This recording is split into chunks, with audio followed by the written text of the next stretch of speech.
CDS Bindu ചേച്ചിയുടെ house warming ആയിരുന്നു. ഞങ്ങളെല്ലാവരും കുടുംബശ്രീയിൽ നിന്ന് പോയിരുന്നു. കുട്ടിക്കുന്ന് ശ്രീനാരായണ സ്കൂളിൻ്റെ പുറകുവശത്താണ് അവരുടെ വീട്. ഞാനും ബിന്ദു ചേച്ചിയും ഡാൻസ് കളിച്ചിട്ടുണ്ട്. കസ്തൂരി തുടങ്ങുന്ന പാട്ടില്ലേ, ആ പാട്ടിലെ ഡാൻസാണ് കളിച്ചത്.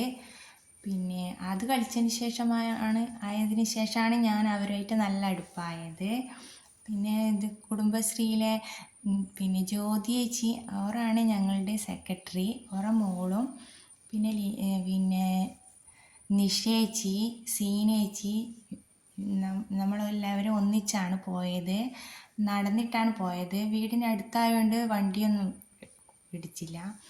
പിന്നെ നല്ല ജോളിയായിരുന്നു. ഞാൻ കുടുംബശ്രീയിൽ വന്നിട്ടിപ്പോൾ 1.5 വർഷമായി. പിന്നെ എല്ലാവരും എൻ്റെ സ്വന്തം ചേച്ചിമാരെ പോലെയാണ്. പിന്നെ പോകുമ്പോൾ വേറെ വഴിയിൽ കൂടിയാണ് പോയത്. തിരിച്ചു വരുമ്പോൾ സീനേച്ചിക്ക് അടുത്ത വഴിയാന്ന് പറഞ്ഞതുകൊണ്ട് ഞങ്ങൾ വേറെ വഴിയിൽ കൂടി വന്നു. ഇത് പിന്നെ നിഷേച്ചിയുടെ വീടിൻ്റെ മുൻവശത്ത് കുട്ടികൾ മീൻ പിടിക്കുന്നുണ്ടായിരുന്നു. ഞാനും ജ്യോതിച്ചിയുടെ മോളും കൂടി അവരെ നോക്കി അവിടെ നിന്നു. നല്ല രസമുണ്ടായിരുന്നു. ജ്യോതിജിയുടെ മോള് എന്ന് പറയുന്നത് അവളെ പേര് മറന്നുപോയതുകൊണ്ടാണ് കേട്ടോ. പിന്നെ ഇത് കാരകുളപ്പറമ്പാണ്. ഞാൻ കുട്ടിക്കാലത്തൊക്കെ ഇവിടെ നീന്തം പഠിക്കാൻ വന്നിട്ടുണ്ട്. ഇവിടെ ഒരു കുളമുണ്ട്. ആ കുളം ഞാൻ വേറൊരു വീഡിയോയിൽ നിങ്ങൾക്ക് കാണിച്ചു തരാം.